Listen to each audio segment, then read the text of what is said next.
हाँ जी स्टूडेंट्स, ਆਪਾਂ इस क्लास 'ਚ गल करांगे नैक्सट टॉपिक ਜਿਹੜਾ ਕੀ है force between two parallel current carrying wires. Wires ਕਿਹੜੀਆਂ ਨੇ ਆਪਣੇ ਕੋਲੇ? Infinite wires. ठीक है, इनफाइनाइट वायर्स ने, दोनों वायर चों की फ्लो हो रहा है? करंट। तो दोनों की ने? पैरलल। दोनों च की एक्ट होगी? फोर्स लगूगी। तो आप ਉਹਦਾ एक्सप्रैशन की करना है? फाइंड करना है। ठीक है, सो देखो तो ध्यान नाल। First of all consider a wire X Y, length कितनी है इसकी? इनफाइनाइट लेंथ है। फस्ट वायर का नाम की देता एक्स वाई, मतलब शुरू कितों होंदी है? माइनस इनफिनिटी, प्लस कितने होंदी है? खत्म कितने होंदी है? प्लस इनफिनिटी से। लेंथ की है? बहुत ज़्यादा लेंथ है।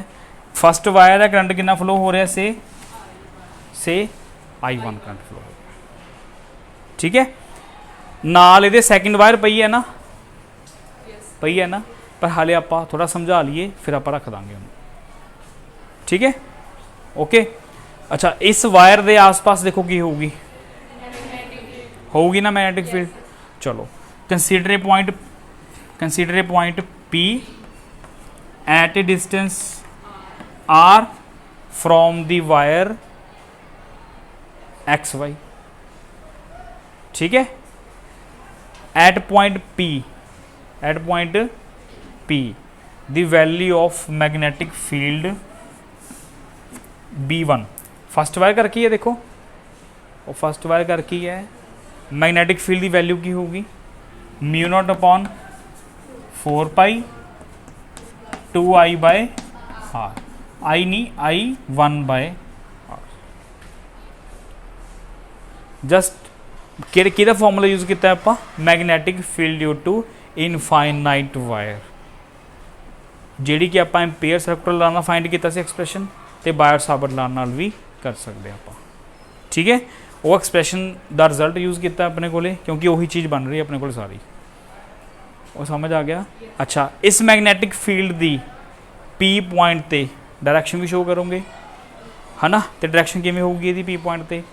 केड़ा रूल यूज़ करोगे? केड़ा यूज़ करोगे? राइट हैंड रूल यूज़ कर लो।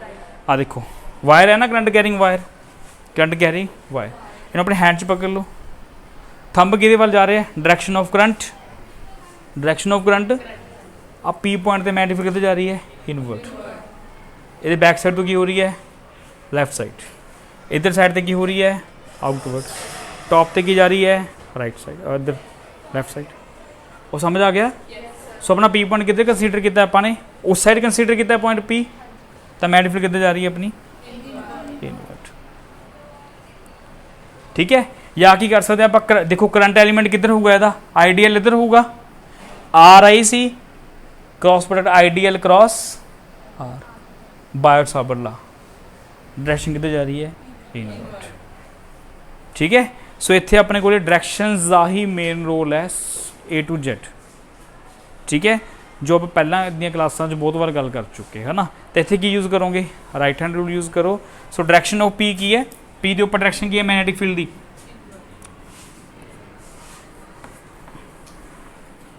आ सी B1 मैग्नेटिक फील्ड हैगी है ना, B1 मैग्नेटिक फील्ड।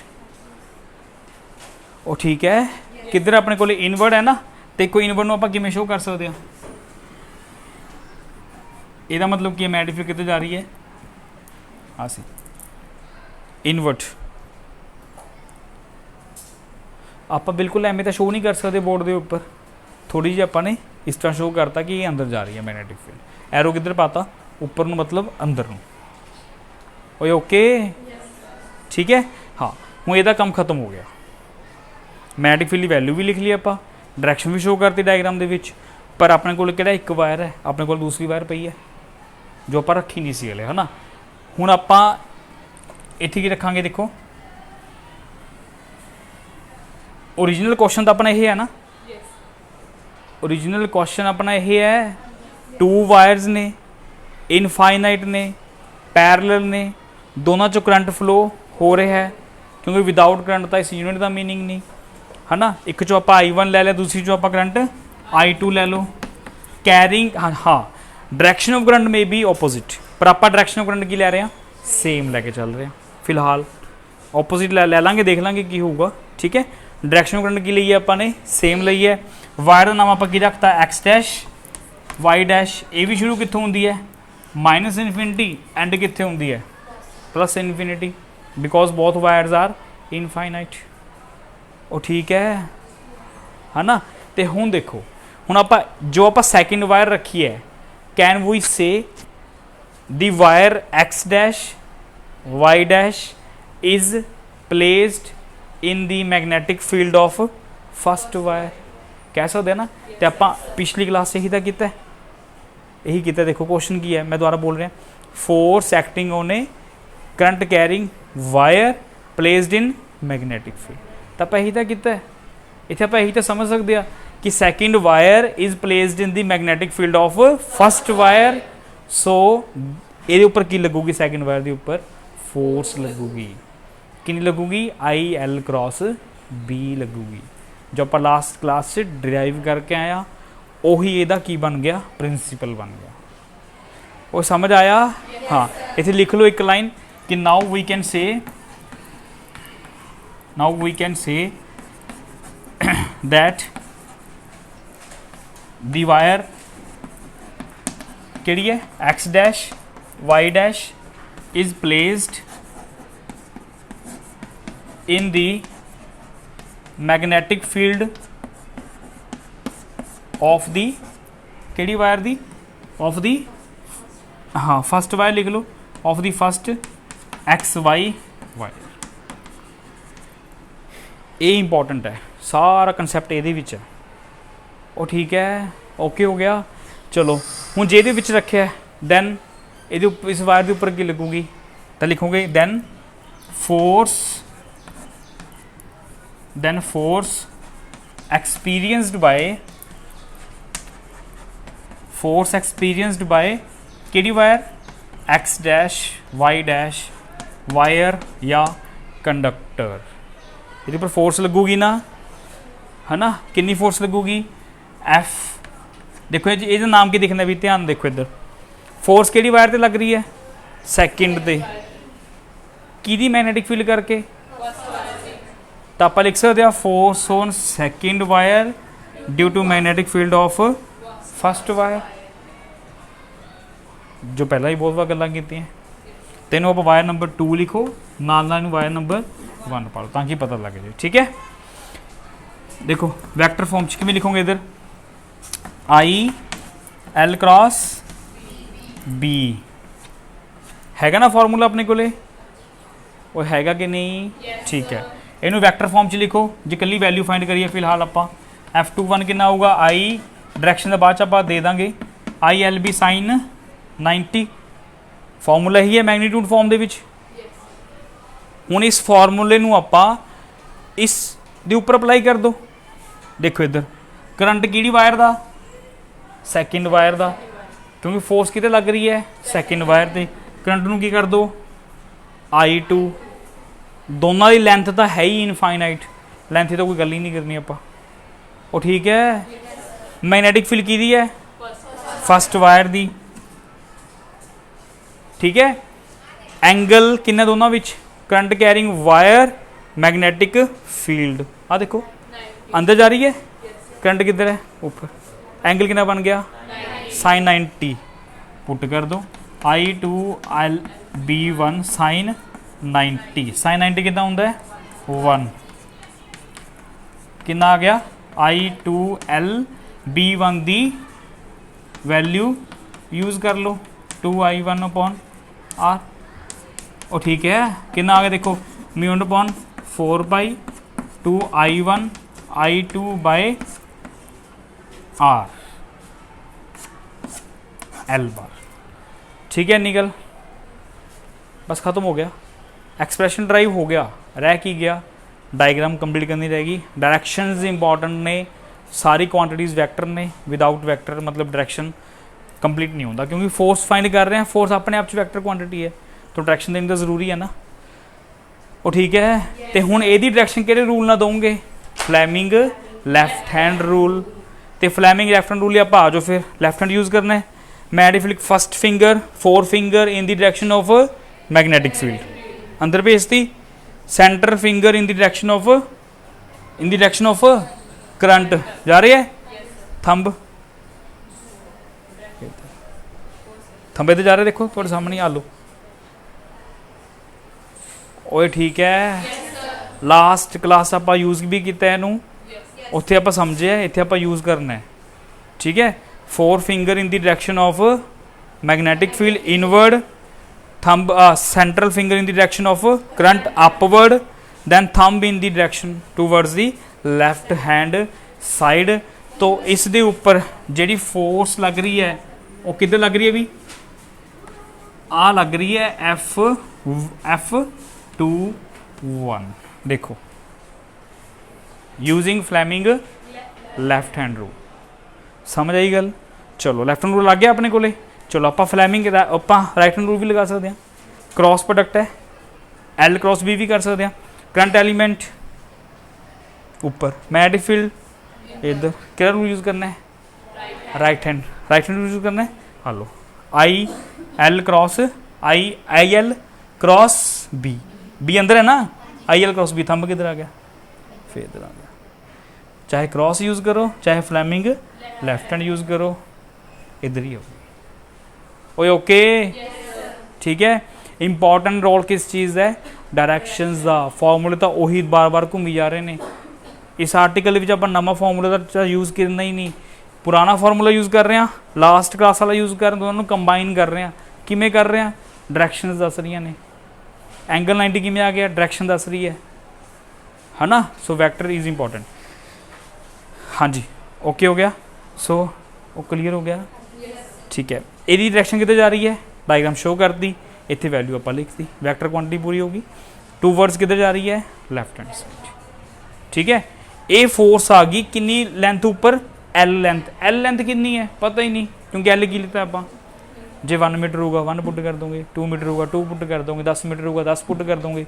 पर जब आपको लेंथ नहीं पता वायर अपनी इनफाइनाइट है तो आप इनफाइनाइट वायर ते पूरी तो फोर्स पता कर ही नहीं सकते क्योंकि आपको लेंथ ही नहीं पता कितनी है तो आप की पता करांगे फोर्स पर यूनिट लेंथ पता करांगे ठीक है तो इत्थे की करोगे तुसी F21 the over length μ0 upon 4 pi 2I1 upon 2I1 I2 upon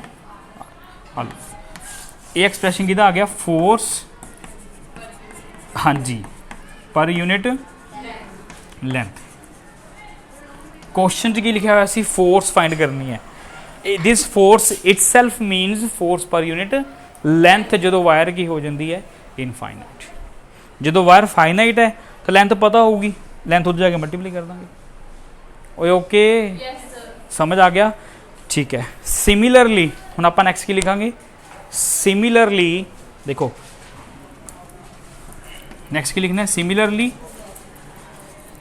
wire XY जी फस्ट वायर है ना फस्ट वायर जी is placed in the magnetic field of second wire और ठीक है सिमिलरली ये भी तो होगा देखो इधर पॉइंट केड़ा अज्यूम कर लो क्यू पॉइंट अज्यूम कर लो हुण क्यू पॉइंट जे आप पहला वायर ए ना रखते पहला ए रख लेंदे ਇਹਦੀ मैग्नेटिक इधर आ जाती वो आती ना ਉਹਦੀ मैग्नेटिक किधर सी अंदर नूं इधर किहदी आती बाहर नूं आ जाऊगी ਇਹਦੀ मैग्नेटिक कह रहे हुण आपां ਇਹਨੂੰ पकड़ लो राइट हैंड पकड़ो किधर आऊगी मैग्नेटिक बाहर क्यू पॉइंट ते ਇਹਦੀ मैग्नेटिक किधर जाऊगी देखो आउटवर्ड जाऊगी डायग्राम पूरी कंप्लीट करनी है एक्सप्रैशन अपना खत्म हो चुकिया ठीक है देखो मैग्नेटिक किधर आऊगी बाहर आऊगी हुण आपां ये भी तो कह सकते हैं कि जी फस्ट वायर है वो सैकेंड वायर की मैग्नेटिक रखी हुई है तो सैकेंड वायर फस्ट वायर की मैग्नेटिक रखी हुई है वो ठीक है फिर एक्सप्रैशन की आऊगा सारा सेम आऊगा सारा कुछ की कर देना रिपीट नहीं करना आप एग्जाम च भी नहीं करना आप सिमिलर लिख देना तो सिमिलर करके अपने को जी वैल्यू आऊगी ना F12 आऊगी ना कितनी आऊगी और वो अपॉन L वैल्यू क्या आऊगी भाई सेम ही आऊगी वैल्यू चेंज नहीं होंगी क्योंकि ये इत्थे I1 आ जाऊगा इत्थे B2 आ जाऊगा इधर B2 दे विच I2 आ जाऊगा इधर पहला I1 है I1 I2 लिखो या I2 I1 लिखो, इको ही गल है, रिजल्ट क्या होगा सेम, पर डायरेक्शन क्या होगी, डायरेक्शन क्या होगी ऑपोजिट। इत्थे लगाओ रूल, तुहाडे कोल फोर्स की डायरेक्शन किधर जाऊगी F1 2 by Fleming left hand rule या right hand rule cross product करके, तो दोनों फोर्सिस वायर्स आपस की कर रही ने attract together, attract together. So when देखो expression done, value okay, direction समझ आ रही है कि शो कर रही ने कि when same current, sorry same current नहीं, when current is flowing in the same direction into parallel infinite wires then they always attract। और समझ गए सिस्टम की कर रहे हैं हम, दोनों वायर आपस की करेंगे attract together because current is in the same direction, but happens when current is in opposite direction तो क्या होगा, they will repel each other. ठीक है, ऑपोजिट डायरेक्शन वाला आर्टिकल करके देख लेना है, प्रैक्टिस करनी है जरूर। करंट नूं ऑपोजिट, एक नूं सेम डायरेक्शन रखना है, एक नूं सेम डायरेक्शन रखना है, एक नूं की रखना है ऑपोजिट डायरेक्शन च रखना है। वो समझ गए, तो वायर्स की करेंगे आपस च, they will repel each other. ठीक है, सो ये आर्टिकल का कंक्लूजन ये है, समझ आया गल। अच्छा ये आर्टिकल बिल्कुल देखो तो सिमिलर नहीं लगता अकॉर्डिंग टू कूलम्स लॉ कि force between the two like charges की होंगे, force between two like charges repel, similarly force between two currents in the same direction की करते हैं अट्रैक्ट। ठीक है, पर टू सेम चार्जेस की करते हैं रिपेल करते हैं। ठीक है, सो दैन ऑपोजिट चार्ज करोगे की करते हैं अट्रैक्ट, इधर ऑपोजिट करांगे आप तो फिर की करनगे रिपेल करनगे। ठीक है, तो फिर की करनगे भी ताकि करनगे ऑपोजिट चार्जिस की करनगे अट्रैक्ट, पर ऑपोजिट करंट्स की करनगे रिपेल। ओ ठीक है, समझ आया, क्लियर हो गया, कोई डाउट है किसी का, क्लियर।